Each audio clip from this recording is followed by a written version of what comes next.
একটা শব্দ যেটা শুনে সংসারের বেশিরভাগ মানুষই ভয়ভীত হয়ে পড়েন। কারণটা কি? অসফলতার ভয়। পরীক্ষা এই শব্দের যদি আমি অন্য দিকটা দেখাই, তার তাৎপর্য এই নয় যে আপনার দুর্বলতা সবার সামনে তুলে ধরবে। এটা তো হলো সেই যুক্তি যা আপনার বল, সাহস, শক্তিগুলি সবার সম্মুখে তুলে ধরবে। আগে হ্যাঁ, এটাই হলো সেই যুক্তি। আপনি নিজেই কখনো দেখবেন পরীক্ষার সময় আপনার অন্তরের অনেক গুণ বাইরে বেরিয়ে আসে।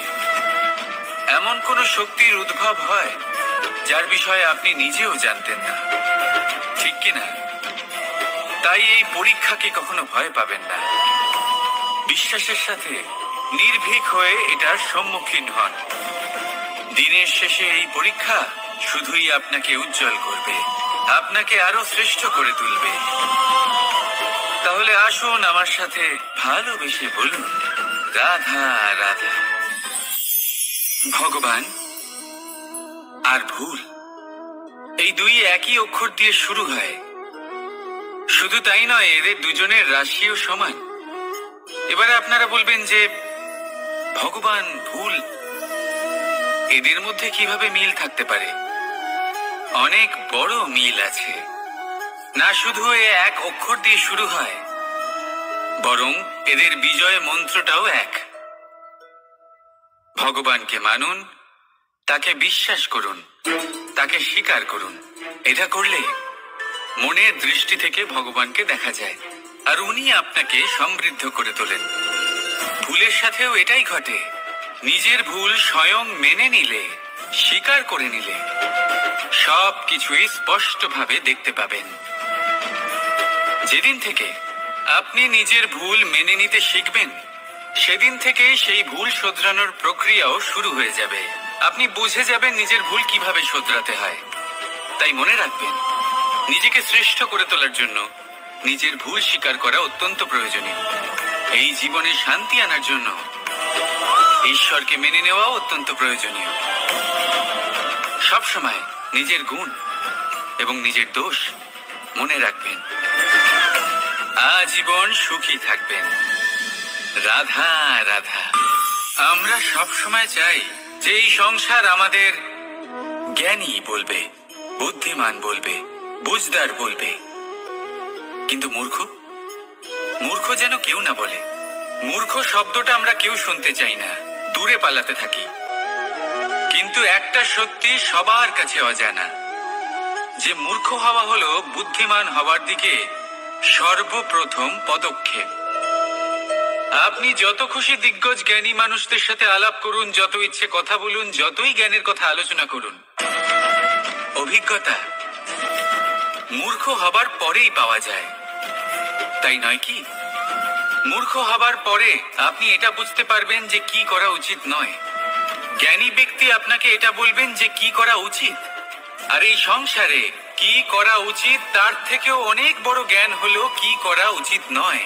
সেই জন্য সব সময় মনে রাখবেন, আপনার করা কিছু ভুল আপনাকে যদি কেউ মূর্খ বানিয়ে থাকে, ছল চাতুরি করে থাকে, তাহলে কোনো ব্যাপার নয়। এটা শেষ পর্যন্ত আপনাকে আরো বুদ্ধিমান করে তুলবে। এই মুহূর্তে ধন্যাত্মক থাকুন। এই সংসার আপনাকে অবশ্যই জ্ঞানী বলবে। রাধা রাধা। আপনি কি কখনো একজন মালিকে একটা বাগানের যত্ন নিতে দেখেছেন? যদি কখনো একটা গাছে উই ধরে যায়, মালি তখন শুধু সেই গাছের নয়, সমস্ত বাগানের চিকিৎসা করায়।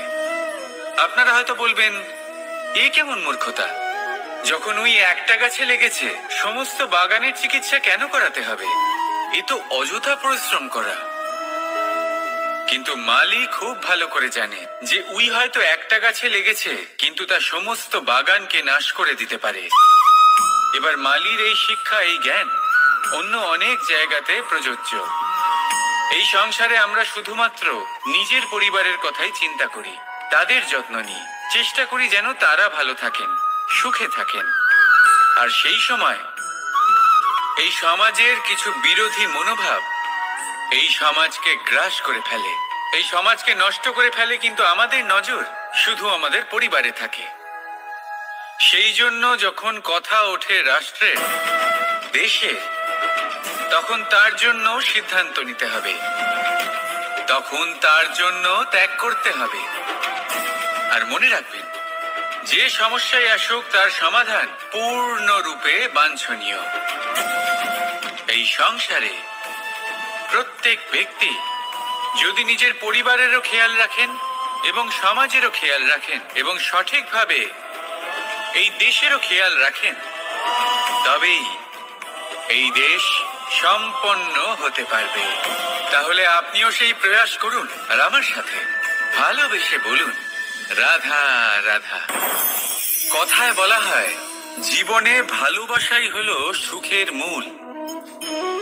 এটা সত্য। এবার প্রশ্ন হলো এটাই যে এই ভালোবাসা কার সাথে করা উচিত। যদি আপনি কিছুক্ষণের জন্য সুখ পেতে চান, তাহলে ভালোবাসুন নিজের রুচি মতো। যদি আপনি কিছুদিনের জন্য সুখ পেতে চান, ভালোবাসুন নিজের বন্ধুদের।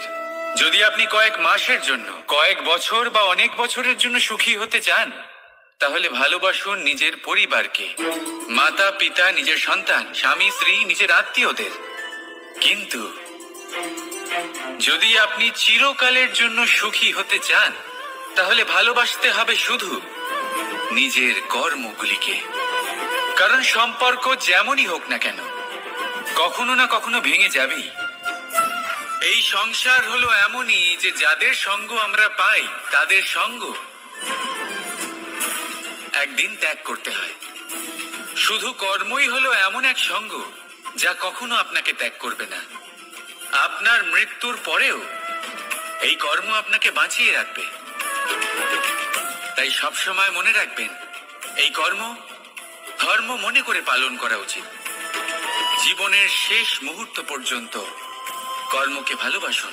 জীবনের শেষ মুহূর্ত পর্যন্ত সুখে থাকবেন। আর আমি তো সবসময় বলি, শুধু কর্ম করতে থাকো, ফলের চিন্তা করো না। তাহলে আসুন আর আমার সাথে ভালোবেসে বলুন, রাধা।